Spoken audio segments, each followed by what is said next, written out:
Be sure to go to flipsidegaming.com and use promo code 6 for 10% off on orders over $10. Do the same at the Grizzly Gentleman using the same promo code for a similar discount. Both of them are fantastic deals, and they help support the show.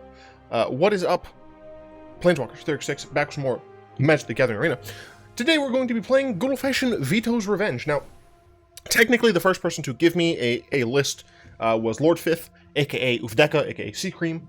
Too many damn names. All of you need to pick a damn name. But of course, you know, Petra Dad Merchant had, recently posted a video, and there are many things in that version that I liked. So I kind of added a lot there. Yeah, so out of Uvdeka's, I took out Fight as One, Charming Prince, and Erebos' intervention, and Faith's Fetters. And then I threw in the Sorin, the Silversmote Ghoul, and the Murderous Rider, and then technically 2 Griffin Aeries. But essentially the point of this deck is to just get value out of gaining life, and then hopefully revenge your opponent to death. Now, you have ways of just like slowly whittling down your opponent, which is one of the reasons why I really do like this deck. And then you happen to have nonsense. You happen to just have nonsense. So we're running 4 Speaker of the Heavens. This card is going to just give you some sweet, sweet angels. What's nice is that this is a card that has Vigilance and Lifelink early on, so you can get in there against a deck that doesn't have early game protections, and you can start getting your life up pretty early. But once you hit to the late game, you can go ahead and just pump out tokens. It's just great. It's unfortunate that you have to use this at sorcery speed. I kind of wish it said instead, like, I mean, obviously it would be too wordy, but just like, not during combat. That way, like, you could still get it on your opponent's turn, but then, yeah, it's probably too strong still, but whatever. 2 Griffin Aerie. At the beginning of your end step, if you've gained 3 or more life this turn, create a 2/2 white Griffin creature token. The main reason I cut this down to 2 from Merchant's build is that even though we do have, you know, a lot of ways to gain 3, yada, yada, yada, and of course, yada, I wanted fewer of these cards that have the potential to be dead more often than some of the other cards that I put in for it. For Revitalize, we literally draw a card, and gain 3. So this is going to be able to trigger all of our gain 3 life cards, and of course it cycles itself essentially, so quite nice to have. For Silversmote Ghouls, at the beginning of your end step, if you gain 3 more life this turn, just put it on the battlefield from the graveyard. It's great. It's great, and then you can cash it in for 2 mana, draw a card with it, and you get to get your stuff back. Notably, these things are on your end step, right? These only trigger on your turn. So you want to make sure that if you have, you know, a Griffin Aerie and a Silversmote Ghoul in your graveyard, instead of casting the Revitalize on your opponent's end step, just cast it on your turn so that you can get these. Okay, that is just something I want to make sure people know before they make this deck. For what it's worth, this, I mean, you know, you got this, but this is replaceable. You could easily just replace it with these, because that's essentially what I did. The deck doesn't really have too many cards that are, you know, nutso, you know, depending on how much, what is this? This is Allegiance, right? Yeah, I think this is Ravnica Allegiance, not Guilds. Look, I don't remember. But yeah, if you've just randomly opened a decent number of these, the rest of these not terrible, because they're decent in other decks, especially in historic vamps. But yeah, Silversmote Ghoul, cool.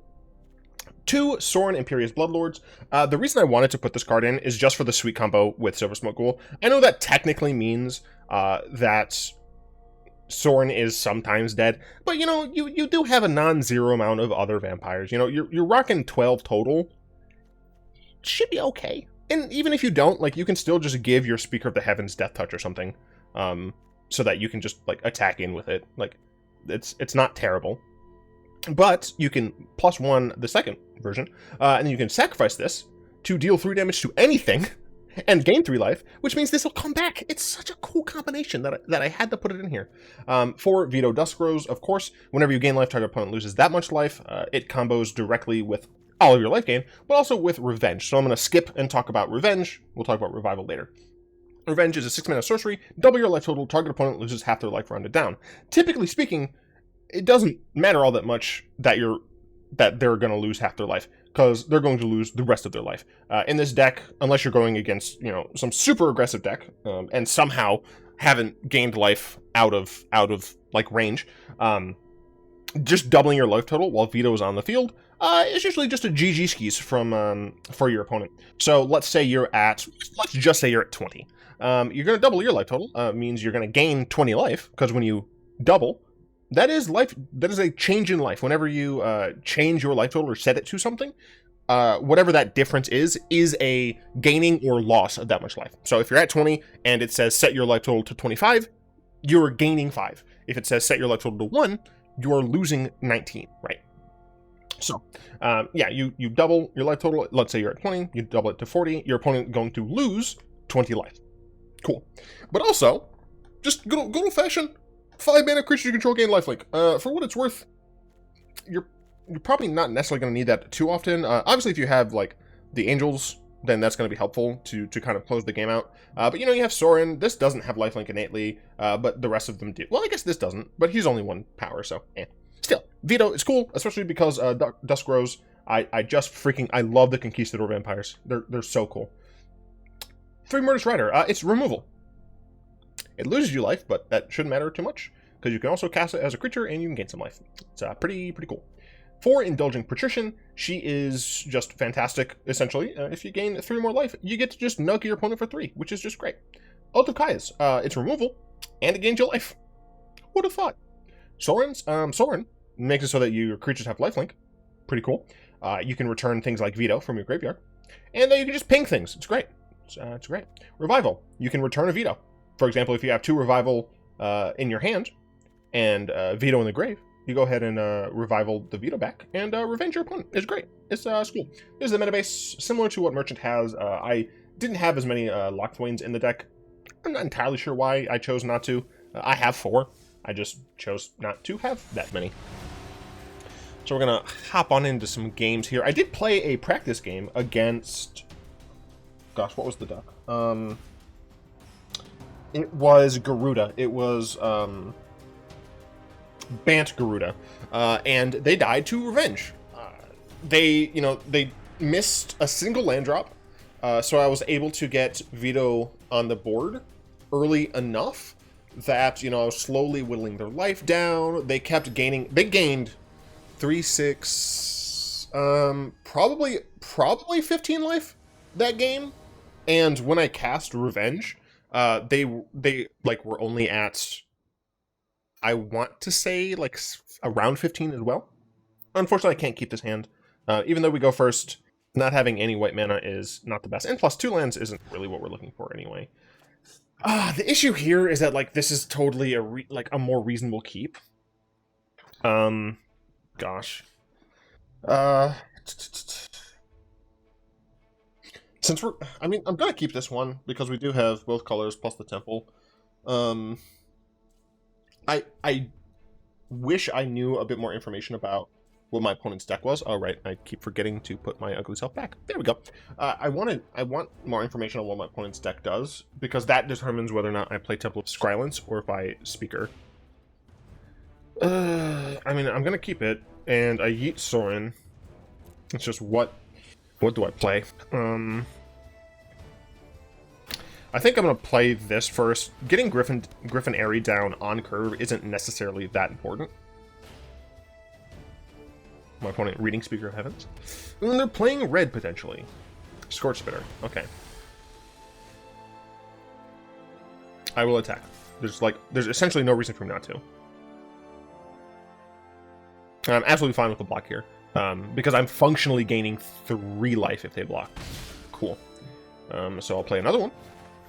I will scry and hope for a land. That's not a land, it has to go. I need to play a land. So we're in an okay spot here. Was I saying something? I may have been. Double shock my speakers. I mean, that's 4 life. Got there. We play the Indulging, and the Indulging is going to do a decent job of holding the fort down. So I'll play this Griffin Aerie.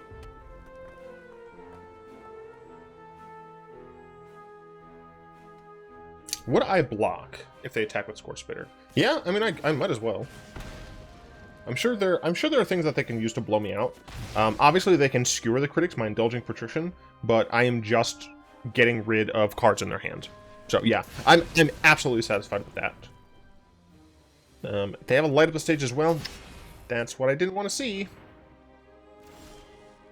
Okay. That said, I can take this time to play the Griffin Aerie. Next turn, they play some sort of annoying creature. I can Oath it. Okay, Cavalcade. Interesting. I have nothing to Oath.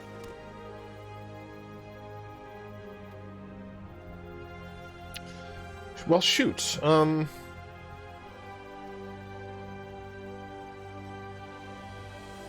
That's very unfortunate for me. Because now my Oath of Kaya wouldn't gain me life if they... Fuck you, American Express. Spam email. It wouldn't gain me life if they used the mana to sacrifice the creature.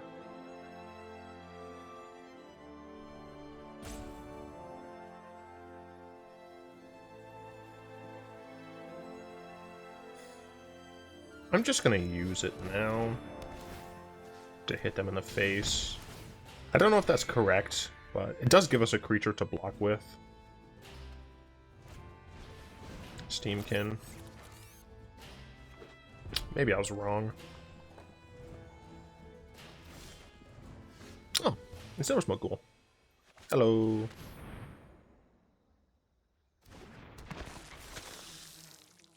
I'm just gonna pass, I guess. Okay, I have 2 blockers now.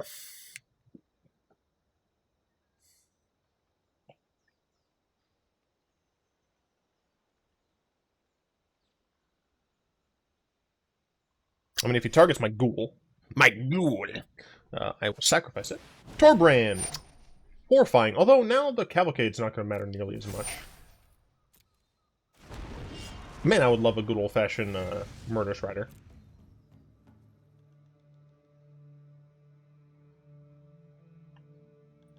If it's extra Steamkin, I block with Ghoul, I think. Do I sack Ghoul? I don't think I do. Not what I like to see.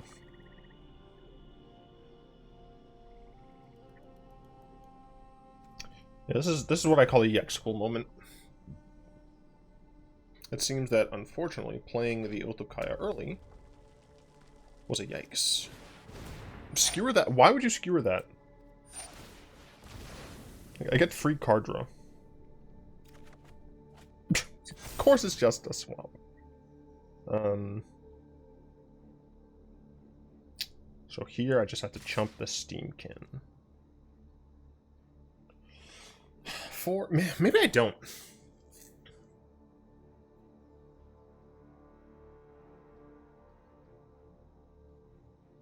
It's 9. I go to Math is Hard 13.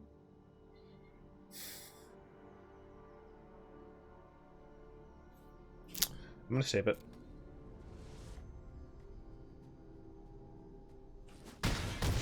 Could be super incorrect. Draw.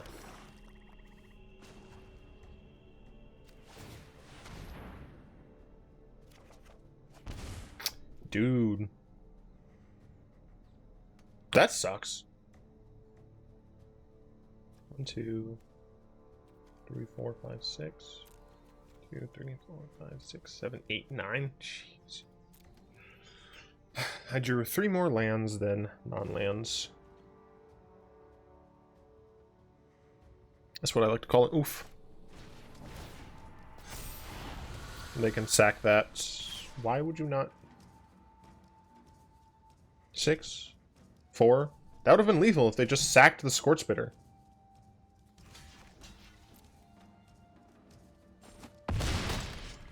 Very confused. I don't think I have a way out of this. Especially if I draw another land.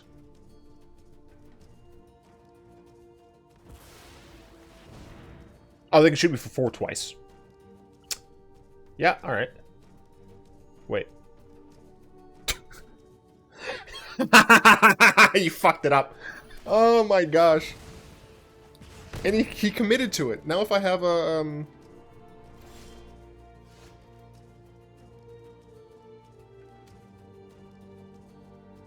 Really. My opponent made a mistake when I couldn't capitalize it because I got another land. Ugh.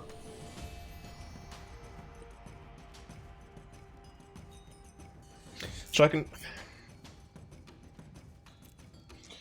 I literally cannot even use Locthwain. I just lose.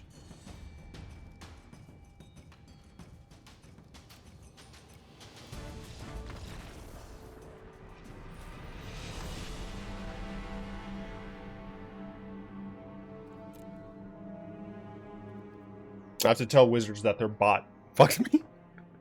Damn. Just gonna double check that my mana base is correct. Yeah, 24 lands. That is the correct number. That is absolutely the correct number.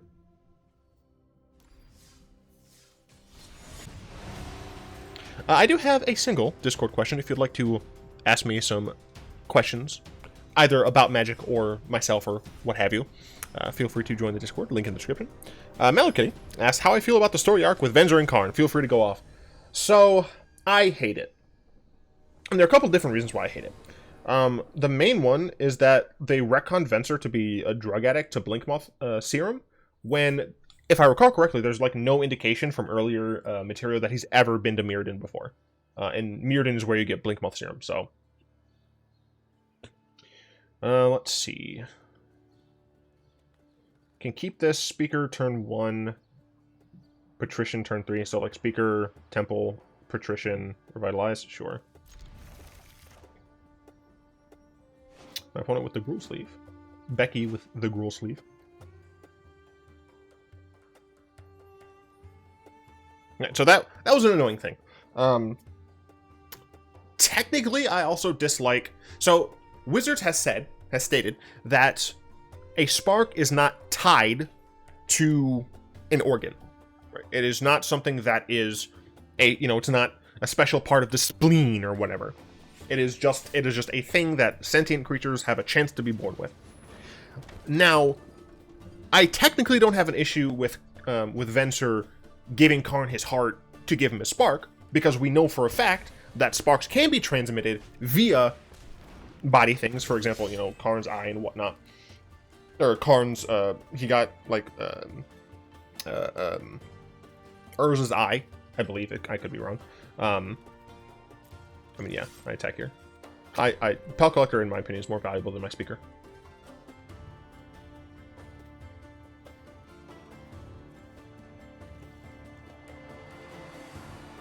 Sweet. Free real estate.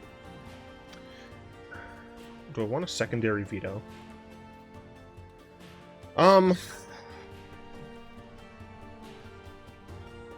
No. Actually, I think I want removal in this matchup. So I don't have an issue with that per se. What I do have an issue with is, like, it feels like they essentially made Venser a drug addict who's gonna, like, die soon anyway, so that they can, like, they have a more, like, emotional reason to give...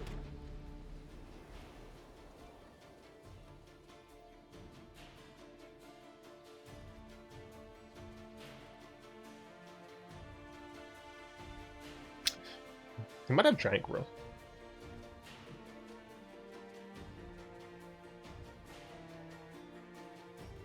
I do still want to gain life.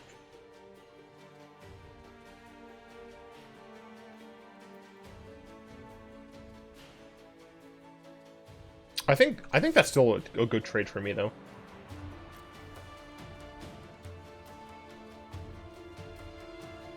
If they block and then use a combat trick. They didn't. That surprises me. Okay, so I'm going to Sorin and punch out Patrician. I will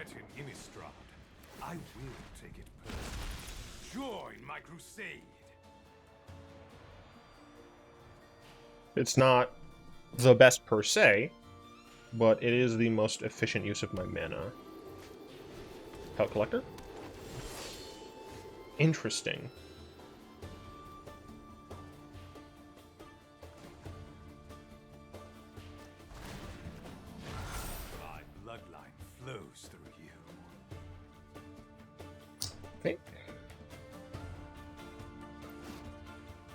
I'm just gonna play another Patrician, actually. Guess I could have done it post-combat, but... Questing piece? Alright. So, Sorin's dead. But that's fine. Might actually be able to race this. Because I'd be gaining 3 and I'd be doming them 6 every turn? Yeah. Because this does not have reach, right? Okay, it doesn't have reach. Yeah, anyway, like, the thing is they could have technically, like, they could have just done a freaking, like, Sasuke and had a parallel between Venser and, what is your name? Urza, and had Venser, like, take his eye out to give to Karn, and then that's how he transmitted his spark back to Karn. It's fucking nonsense. It's annoying. Oh, right, it's actually going to be a lot more than that because of Vito. Yeah, okay. Alright, so I'm going to do this. I'm going to smork. Gain 3. This triggers, those triggers, and now he's at 3. Okay. So, if my opponent doesn't gain life, and any one of these cards stays on the board, I win with Revitalize.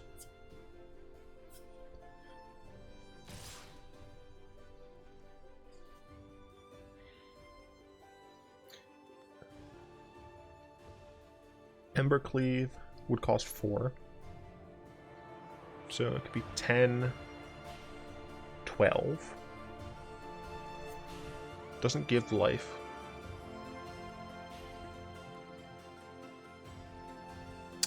I don't think I can die here. I guess there's... Wait, was Giant Growth wasn't in M21? Is that a jumpstart? I can't remember. Was the double power thing in jumpstart? I don't even remember. I don't think I can die here. My opponent has to kill literally all of my things. It looks like it's just Ember Cleave, yeah. Ember Cleave does not scare me. Like, if nothing else, like, dude's dead in the sky.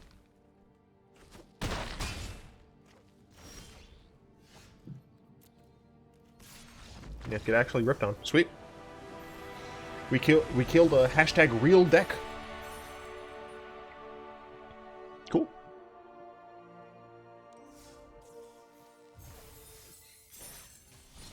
So as I said, that was the last of the Discord questions for this series. So I instead, for the rest of this video, I'm gonna try a couple of these Kit bars. There's a birthday cake one and a dark mint one. For what it's worth, I did have a couple of these already with my girlfriend, but still, I want to have more of them. I bought them on a whim. Failed passage. Let's see a forest and or mountain. Not at all what I expected. Drawing the 5th land, not the best, but Grixis. Oh no. Grixis Spells. Oh, drawing the 6th land is even worse. I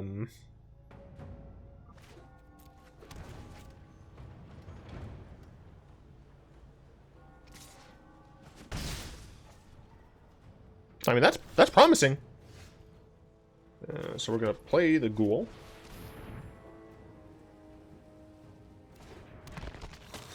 Ghoul might die. Well, they draw. Okay. So what's nice is that if my Ghoul does die, I have Oath of Kaya. Hopefully to kill the Sprite Dragon. Of course. I might not be able to. I should have killed the dragon, shouldn't I have?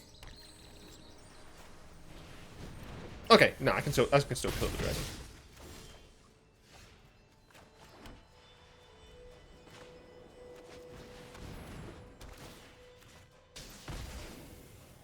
No, actually, it is you who is at 15! Ah ha ha ha!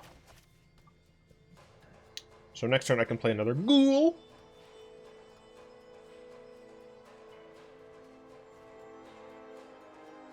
Right.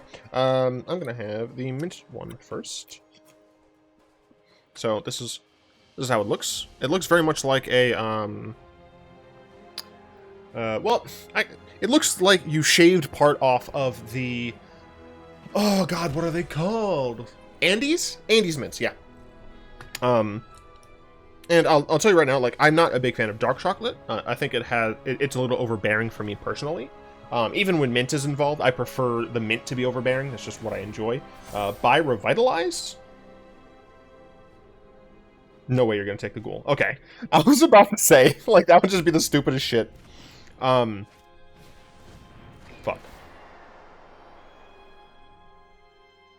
But yeah, I enjoy the, I enjoy when the mint's overpowering.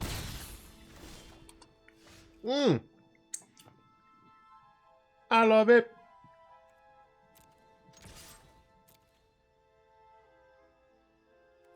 Coward.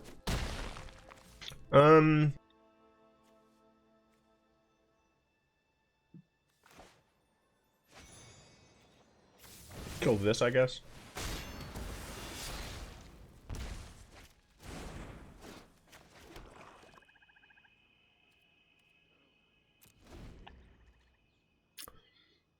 I've drawn so much land. Next turn I can play the other Ghoul and my Murderous Rider.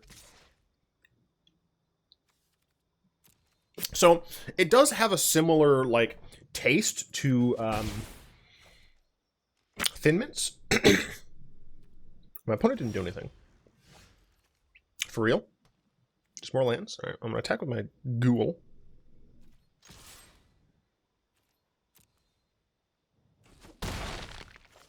Going to attempt to cast Murderous Rider.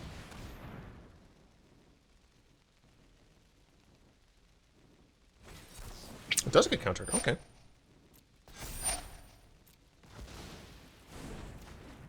So instead, I'm going to cast my other Ghoul instead of casting this.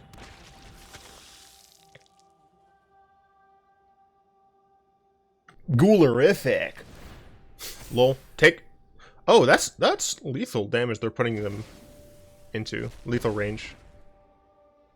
So unless you have another blocker. So, luckily... Ooh, that's not great. Luckily they have to block. Another Ghoul. Right?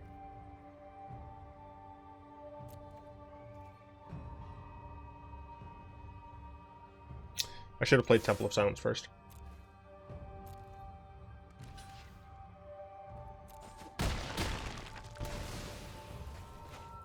Because then I could have known... Right. I was gonna say then I could have known whether or not I wanted to, sack. They have two left, but they kept both on top. Like, I cannot see myself not dying this turn. Oh, man.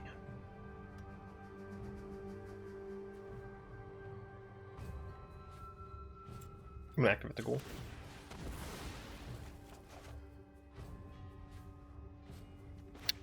One to 6.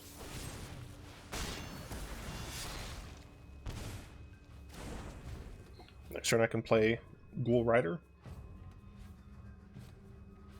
I hope my opponent needed that creature. That creature. Inventory? Yup.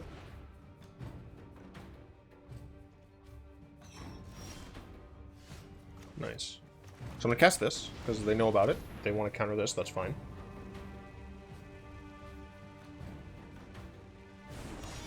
Cast this. Okay.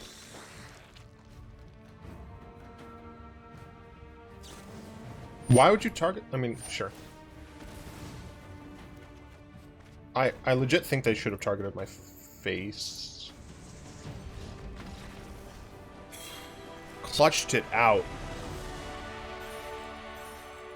Hell yeah. I love the Ghouls. Yeah, so it tastes similar to Thin Mints insofar as you have the wafer texture kind of simulating the cookie. The chocolate is a lot more intense, which is why, like, I could eat an entire box of Thin Mints. I'm gonna finish the rest of this and I'll be like done with chocolate for the rest of the day, probably even tomorrow. But generally speaking, it's quite nice. Now I'm going to I got some feedback that it was really cool when I walked through my thoughts on sideboarding, so I'm going to try and do some more of that. So right now, these are some of the other cards that either were in Lord Fifth's version or that I considered, and then I'll talk about some other things that you might actually want for a sideboard. So Elcid and Fight as One are both meant to be protection for your Vito. The issue with that is that this is a pretty linear combo. Or sorry, I shouldn't use words that when I don't actually know if that's accurate. It's the deck is not an all-in combo deck, so I don't need protection for my pieces because my first plan isn't to play Vito, play Revenge, win the game. My first plan is to gain life and get value out of it. So that's why I don't think these are as necessary. If you're going up against a lot of target removal, then bringing in something like Elcid can make sense, but whether or not it does is kind of up to you. Ajani's Pridemate, we can gain life in this deck. There's Pridemate. The issue is that we're not gaining life frequently, we just gain life. So Pridemate, probably not great. Charming Prince, it can gain 3 life, or scry, but the exiling your own creature doesn't really do all that much, so it doesn't make a ton of sense. And Faith's Fetters is just in general, just catch all. If you wanted some sort of white base removal like this, I would suggest Faith Fetters over something like Moors are just really hard. Like something like Conclave Tribunal, that style of effect, because Faith Fetters can, hit the main things that you care about, creatures and planeswalkers, and then it stops them from doing the thing. You can enchant enchantments and artifacts with it, but unless they have an activated ability, doesn't actually do much. So, as for an actual sideboard for this deck, there's always the usual, right? You're gonna want some amount of Grave Hate, and since our deck has a non-zero amount of graveyard hate, you're not going to want something like Grafdigger's Cage, because Cage will stop your creatures from coming back as well. Tormod's Crypt, I think, is just from target player, yeah. So my suggestion would be Tormod's Crypt if you're looking for graveyard hate. Technically, there is Leyline of the Void still in Standard, but one of the potential issues that you might come across with Leyline is that in some of the decks that matter, namely Cat Oven, it might just come down kind of too late. Obviously, if you can get this in on turn 0 from it being in your hand, it's fantastic. But, if your opponent has done Cat Oven for, 6 turns, and then, you finally top deck Leyline, you cast it, the damage has been done. So I guess I believe in... You, of course, have the very obvious, duress. I guess I should actually be putting these in there. That's one of the things that... the feedback that I got is that I should actually put the cards that I'm talking about into the sideboard. For what it's worth, I do actually think this deck would be fine as a best of 3 deck. For what it's worth, I think it is best as a best of 1 deck, but best of 3 makes sense. There's obviously the good old-fashioned duresses. I'm going to choose this because it's the best. There's obviously the duress and the agonizing remorse. Having some decent ways of forcing your control opponents to discard their cards is pretty nice. There are also some pretty good removal spells in here. For what it's worth, technically you could play Mythos if you just splashed in a little bit of green production. Most of the time you're going to want to kill creatures anyway, but you can have that extra. I would advise against it, but blah, blah, blah. Despark, Dire Tactics. You're mostly on vamps, so Dire Tactics will hurt a little bit. Despark is something that you can make some use out of. Would I choose either of these? So I'm trying to think of the decks that you're likely to come up against. To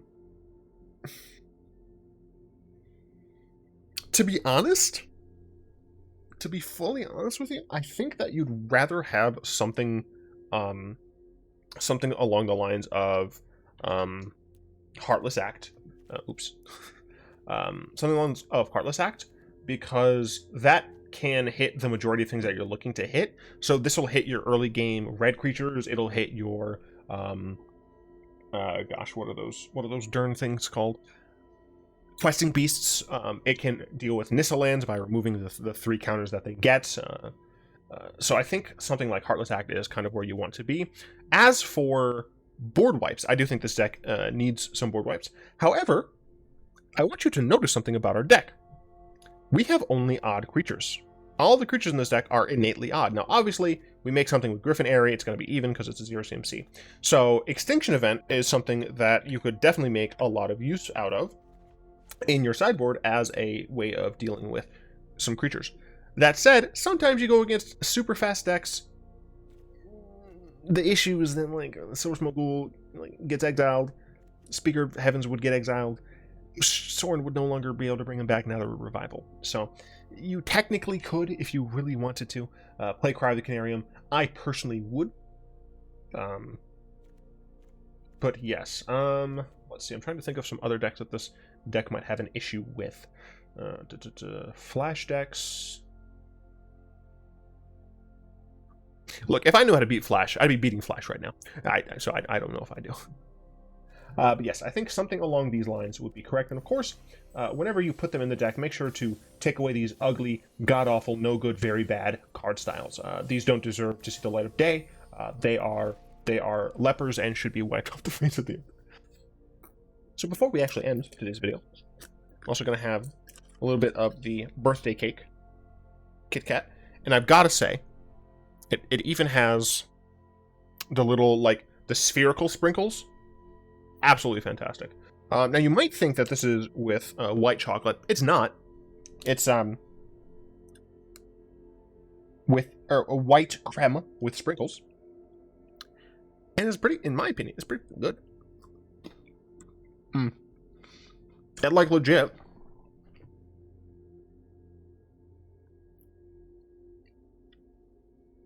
It tastes like you just stuck your finger on top of a cake and ate the frosting. Like, it's, if you just like cake frosting, this is fantastic. And then getting the random crunch of the spherical sprinkles, it's so nice, so crisp. So good. Anyway, I'd like to thank my lovely patrons. I don't think I gave a particular shout out to that guy in yellow, so big shout outs to that guy in yellow for being a newish supporter. If you'd like to join them and support the show, you'll find links to that down in the description. I do, of course, hope you've enjoyed this video. If you did, tap that like button, add a subscription to your mana pool, cast a comment in the comment section down below, pass the turn of the vid to some of your friends, and of course, until next time, pretty sure all will be one.